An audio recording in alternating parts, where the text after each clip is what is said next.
Hi, happy Monday, everybody. I'm Joe Teague, Equity Armor Investments. Hey, I'm Brian Stutland here, Equity Armor Investments portfolio manager here with my colleague Joe.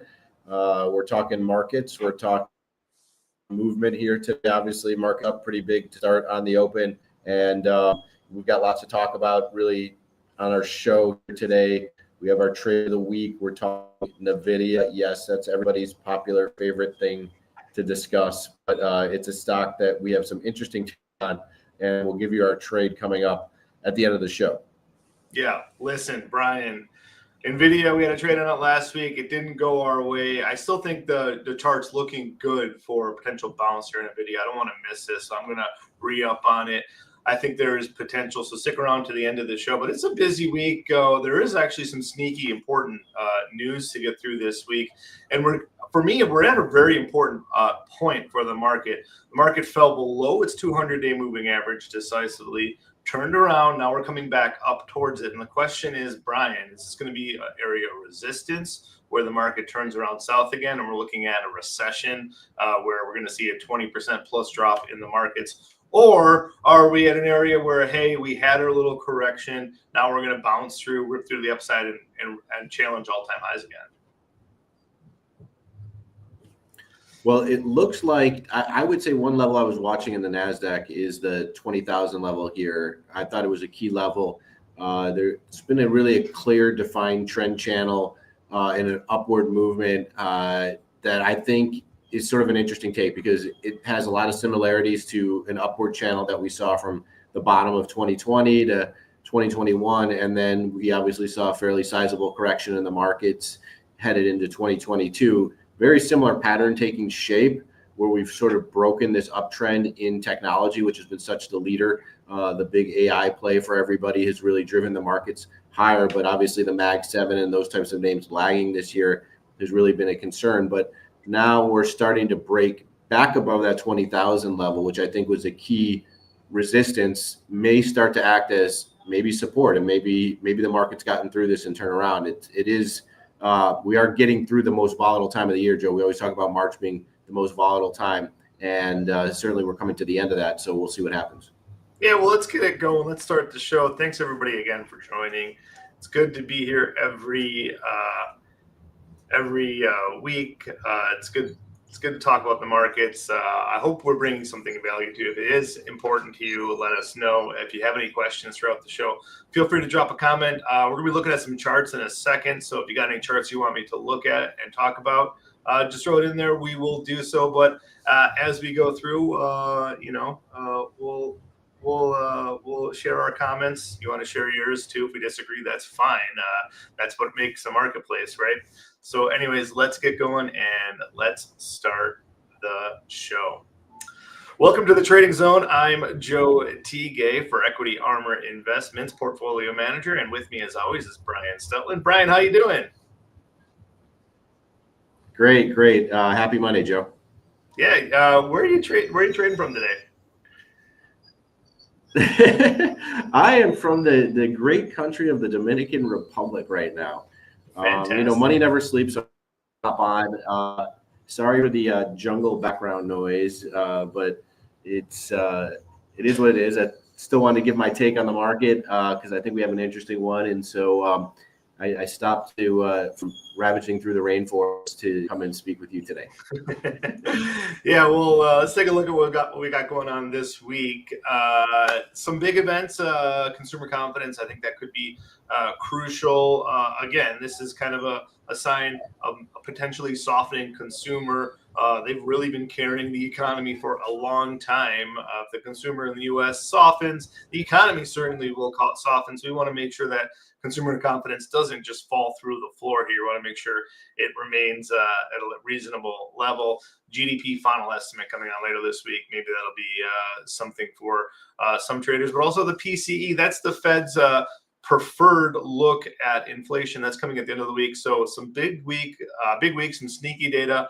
This will be some market movers. I think the most interesting thing will be the PCE. The interesting thing will be the PCE. Obviously, that's an important inflation indication here. Although the Fed really has said, if you turn the clocks back to last week on the Federal Reserve decision, we heard them basically say they need to wait and see what the tariffs do and how that impacts inflation. They indicated that maybe just tariffs would be sort of transitory, and of course, everybody hates that word. But the markets have kind of rallied, thinking that, well, maybe actually transitory will be the case. I feel like this time around, and maybe it is a one-time bump and not an ongoing monetary supply problem like we had in 2022. And so there'll be a lot of wait and see to that versus maybe some monthly data on inflation that comes out of. And to your point, there's a lot of Fed speak coming on this week, Brian. A lot of speakers are coming out. Mark will be looking through all those speeches to see what that means for potential rate cuts. I think that is crucial too, because maybe last week people were overlooking, the rate decision that the QT is getting smaller. There's less tightening. Maybe it could come to an end. Maybe the Fed put is back on the market if the tariffs do play a big role on the economy. Maybe the Fed will come back out there and do some stimulus. Specifically, less so with interest rates, but more with the quantitative easing and tightening. So if they're doing less tightening, that's just more money in the system. So I think that's something maybe we should not forget here as we move forward this year. If the economy slows down, the Fed has more tools just in the interest rates to keep us going. And that's probably a big reason why we saw the skew coming crashing in. And it just seemed like this market found a floor at just kind of just a random level. It happened to be like the 200-week moving average, but it just found this floor, and the market just kind of stabilized here. There does not seem to be fear to the downside at that level, which is shocking because it seems like the economy is rolling over. It seems like there was a lot of fear just a minute ago, but I think the Fed put maybe being there might be one crucial reason. Again, this is going to be a big week for me as we're going to challenge this 200-day moving average in the S&P. Well, for those that maybe have tuning in for the first time, if you look at the skew, this index is an indicator of the value of puts versus the value of the same delta call. So what we do is we like to look at this because if it shows that puts are getting bid up, that means the skew index is moving higher. We tend to see a bigger buyer of puts from maybe the institutional side on the S&P 500, and that would be sort of a bearish indicator. What we have seen now, though, is the skew index dropping, meaning call buyers are coming back into the market.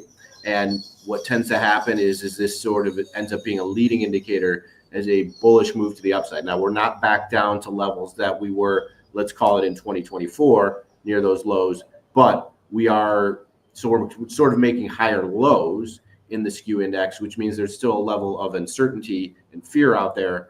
But that kind of makes sense given all the uncertainty around tariffs and what the Trump administration is going to do, the policies, the geopolitical. It makes sense that we're a little bit higher up. But it is interesting that this last week, call buyers came flushing into the market and we got to run the market. Yeah, and we'll see how this plays out, if this indeed does turn into a higher low or if this continues lower this week. So I think if the 200-day moving average is breached decisively, you will see this volatility come in nicely. It's already in. The VIX is under 19. It's coming in nicely. But again, I think we're in this like elevated range. 16 to 20 is kind of what we should expect. You get over the 20, we should see some quick moves. In the VIX futures, this has come down, of course, a lot in a week, and we're getting close to this normalization here. We're not quite in this contango pattern in the spot to the front, but the front to the second month future we're getting close to the normal pattern of the VIX. It's what the bulls want to see for sure. You want to see this contango existing. I think that's what the market wants. If we're looking for the market to go higher, it's just watching it play out last week. It was high this week. It's back down to a reasonable level. Nothing to say that next week is not going to be high again. Well, and you also mentioned that 16 to 20 maybe is the norm for the VIX. I mean, look at just 2 months ago where the VIX futures curve was. I would say that's probably the bottom end of the range, maybe for a little bit of time until, maybe the summer months, like summer doldrums, if we do get that in July or something like that, maybe the VIX futures curve gets back down to that lower end of the level. but we're somewhere in between, last week and where the low end would be. So I think any further drop here in volatility probably is an indicator to maybe think about being a buyer of it. Yeah. Listen, Brian, at $1.15 to 21, I think that's the range. I think that's about right. That's what this chart's showing. So I think that's what we should be watching for these futures. Here's the big chart. Here's the S&P 500. As I was talking about, found support. I mean, really good buying activity here from my point of view. We found some support last couple of weeks. Getting in here, just really choppy action to say the least. A lot of fear out there. Great to find the support. Great to have this higher low here. But this is going to be the big question here, Brian. Are we going to be looking at this where we touch this 200-day moving average and then turn lower? Or are we going to be able to race through this 200-day moving average and then have it turn into support and then go higher? So that's really important for me, really crucial level. I think as a portfolio manager, it really sets up for some important, portfolio dynamics here, just knowing we're at this crucial level. Maybe we got a gift, a little dead cat bounce up to this 200-day moving average, or maybe, we're about to see the market race higher. Yeah. It's interesting because, Joe, we brought up this chart here on the S&P 500 total return because we wanted to factor in dividend and whatnot as the return of the market to get a clearer view of where that 200-day moving average is. And you can see we're getting pretty close up to that. So, yeah, we talked about if volatility falls a little bit more from here. I mean, what you're kind of depicting here is being long a straddle where it's either going to crash through the 200-day and go back up again, or it's going to sort of resist against that. So I would be watching that. I'd be looking for areas to maybe convert my long stock into long calls. I would be maybe looking to buy a put potentially and hope I lose and that the market moves higher. But either way, this might be an area sort of to kind of add long optionality to a position. Yeah, and listen, this is just an area we should expect a little bit of movement coming up at the end of the month. We also know that can be a bullish sign after the options expiration last week of the month, last week of the quarter. We'll see if that comes to fruition. We also have that S&P positioning that happens at the end of the quarter with the JP Morgan hedged equity. We saw we were close to that strike last week, kind of pushing away from that as it usually does. We'll see that play out. The NASDAQ on a short term. What was that JP Morgan strike? Because I think that's actually interesting to maybe bring up. Yeah, right around 55. I think that'll be an interesting play coming here. Yeah, 55.60 in the S&P 500. Right. So what typically, and just so people know, what typically happens is that's the strike, that's a protective put that JP Morgan hedged equity, which has billions of dollars in it, has an influence factor on optionality in the S&P. That's the big strike that they buy the put on. So what happens is market makers are short that strike.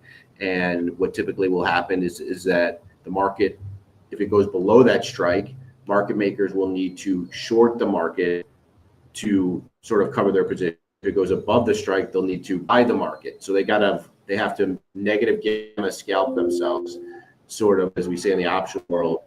And that will tend to push the markets away from that strike, that short strike. So we got down, we're bouncing away from it. Now it's a question of, will it stay bounced or will it rip all the way back down through that strike? So that's something to watch if the market sort of fail at this 200-day moving average heading into the end of March.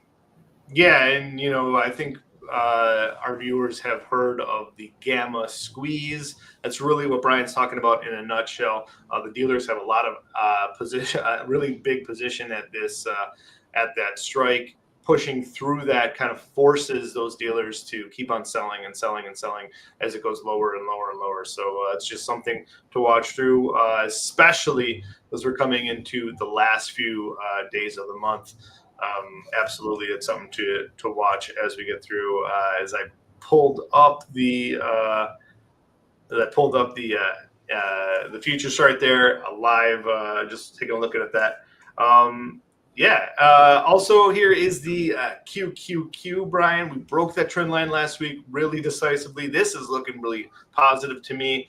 I love seeing this. I got a higher high here coming through here this morning. It looks promising for some tech stocks. Yeah, it almost feels like a little double bottom. Maybe what's that level? Like call it 485-ish or so that we've broken above. That'll probably be a level to watch in the QQQs. This is the NASDAQ ETF. And yeah, right there. I'm watching that level. That's sort of I'm probably a buyer of this market here, and then watching that level as a sort of a stop out to this trade. And that higher level, 500 level, that's probably the price target, right? That we need to try and get up and maybe retest.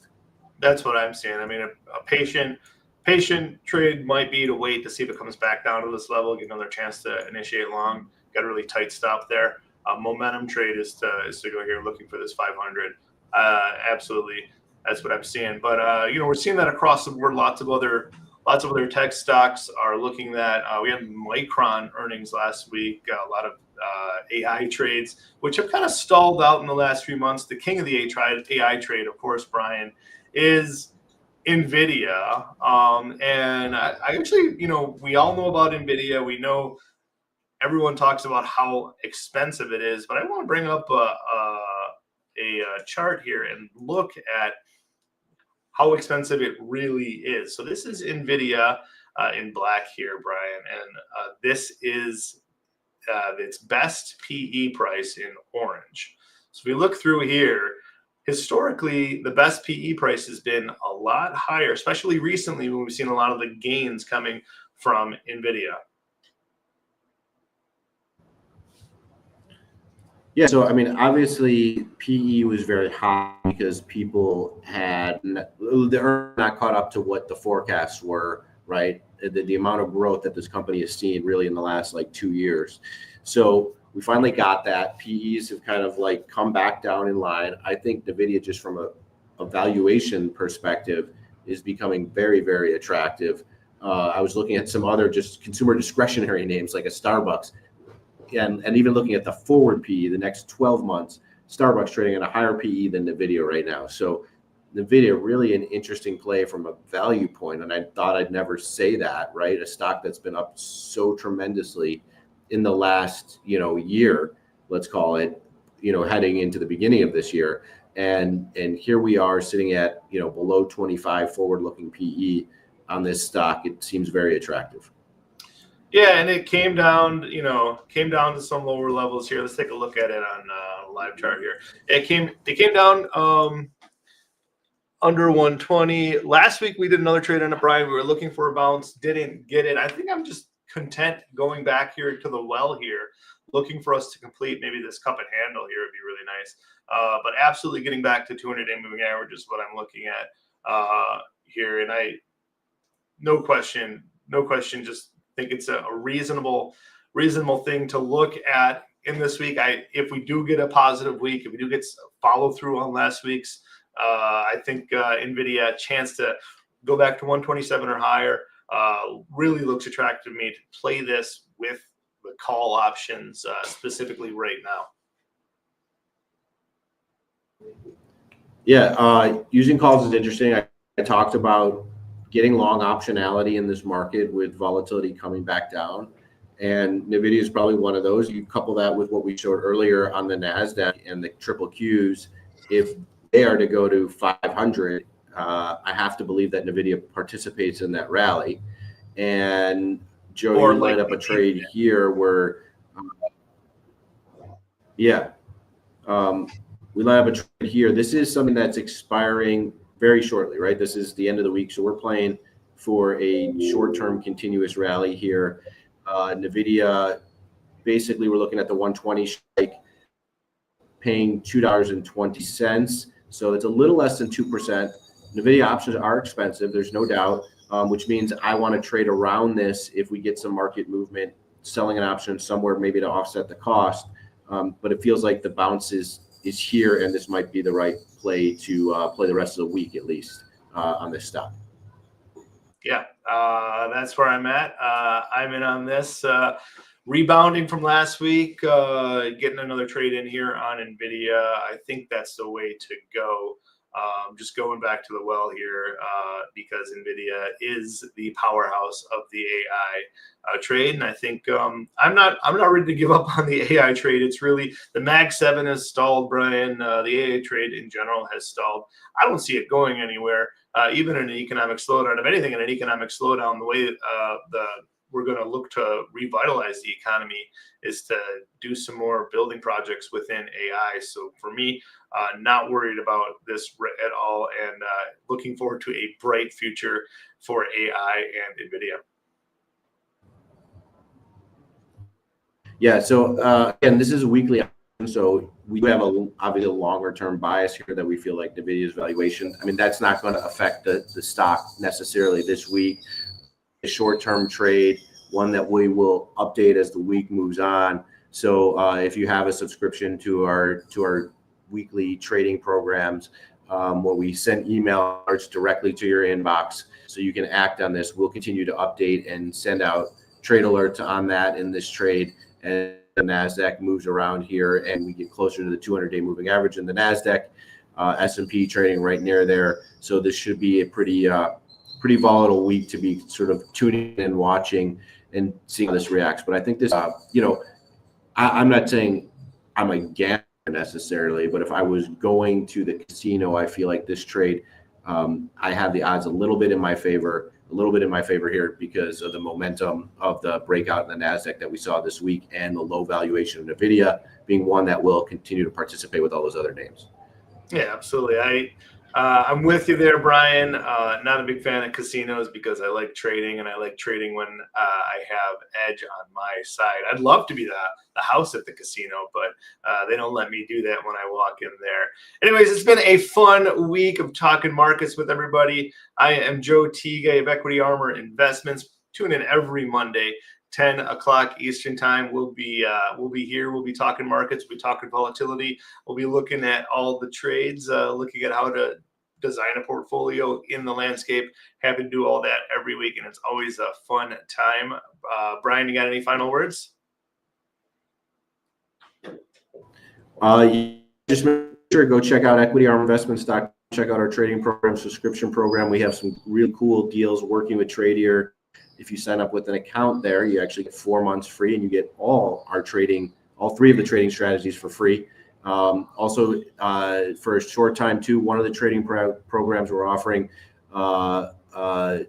totally free for right now. So go on there, sign up, get that at the very least. It's sort of our liquid alternative portfolio management ideas. So go check out Equity Armor Investments for all the fun things that we have and that we offer as an advisory business. Of course, this show is always just Joe, myself, and your opinion on the market. And we love jumping on here every week. Tune in every Monday, 10 a.m. Eastern time. We'll see you next week. Peace.